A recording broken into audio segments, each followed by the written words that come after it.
Assalamualaikum warahmatullahi wabarakatuh. Perkenalkan, nama saya Muhammad Gibran Al-Ghifari. Di sini saya akan menjelaskan tentang sumber hukum Indonesia, mata kuliah Pengantar Hukum Indonesia dengan dosen pengampu Bapak Dr. Syafriadi SHMH. Pembahasan mengenai sumber hukum memiliki kedudukan yang sangat penting karena hukum tidak lahir begitu saja. Setiap aturan yang berlaku dalam suatu negara memiliki dasar, asal-usul, dan landasan yang memberikan kekuatan mengikat terhadap aturan tersebut. Dalam kehidupan sehari-hari, kita sering menjumpai berbagai aturan yang harus dipatuhi, mulai dari aturan lalu lintas, peraturan sekolah, peraturan daerah, hingga undang-undang yang berlaku secara nasional. Semua aturan tersebut merupakan bagian dari sistem hukum yang memiliki sumber dari dasar keberlakuan tertentu.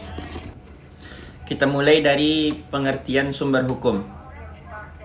Secara etimologis, sumber hukum berasal dari kata sumber, yang berarti asal atau tempat munculnya sesuatu.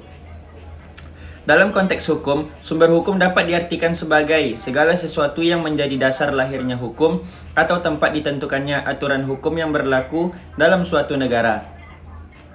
Para ahli hukum memberikan definisi yang sangat beragam mengenai sumber hukum. Namun secara umum, sumber hukum dapat dipahami sebagai segala sesuatu yang menimbulkan aturan hukum yang memiliki kekuatan mengikat dan dapat digunakan sebagai dasar dalam menyelesaikan persoalan hukum. Sumber hukum juga dapat dipandang dari dua sudut yang berbeda.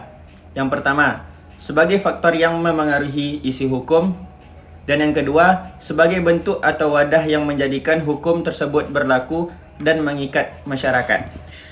Dengan memahami sumber hukum, kita dapat mengetahui mengapa suatu aturan dibuat, apa saja yang dibuat, dan bagaimana aturan tersebut memperoleh legitimasi untuk diberlakukan kepada masyarakat.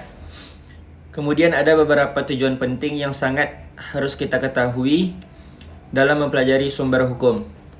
Yaitu yang pertama, untuk memahami dasar keberlakuan suatu peraturan perundang-undangan.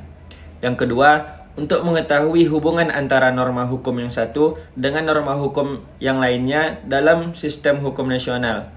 Yang ketiga, untuk memahami hierarki perundang-undangan sehingga dapat diketahui aturan mana yang memiliki kedudukan lebih tinggi apabila terjadi konflik norma. Yang keempat, untuk menjamin terciptanya kepastian hukum, keadilan, dan ketertiban dalam kehidupan bernegara. Dan yang kelima, untuk memberikan pemahaman mengenai bagaimana sistem ketatanegaraan Indonesia dibangun berdasarkan landasan hukum yang jelas dan terstruktur.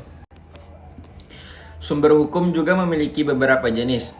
Secara umum, dapat dibedakan menjadi dua, yaitu sumber hukum material dan sumber hukum formal.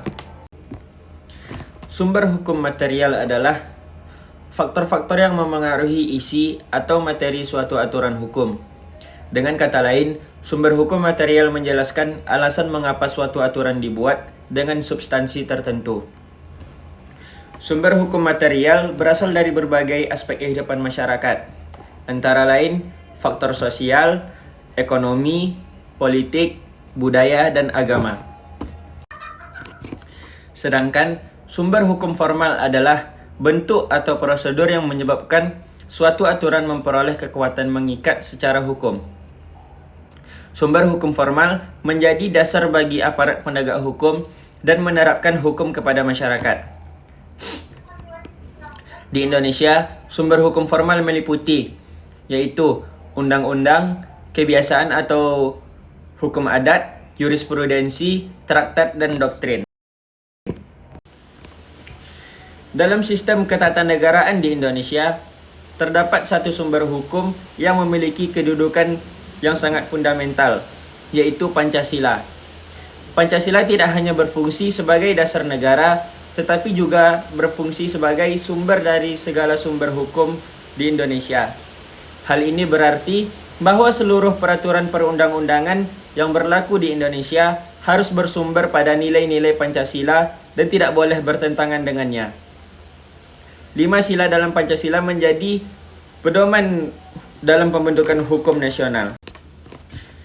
Apabila terdapat peraturan yang bertentangan dengan nilai-nilai Pancasila, maka secara filosofis peraturan tersebut kehilangan legitimasi sebagai hukum nasional. Dari penjelasan di atas dapat kita simpulkan bahwa sumber hukum merupakan segala sesuatu yang menjadi dasar lahirnya hukum dan tempat hukum memperoleh kekuatan mengikat. Sumber hukum dibedakan menjadi dua, sumber hukum formal dan sumber hukum material. Dan dari sini kita juga bisa tahu bahwa Pancasila merupakan sumber dari segala sumber hukum yang ada di negara Indonesia. Mungkin hanya sekian. Wassalamualaikum warahmatullahi wabarakatuh.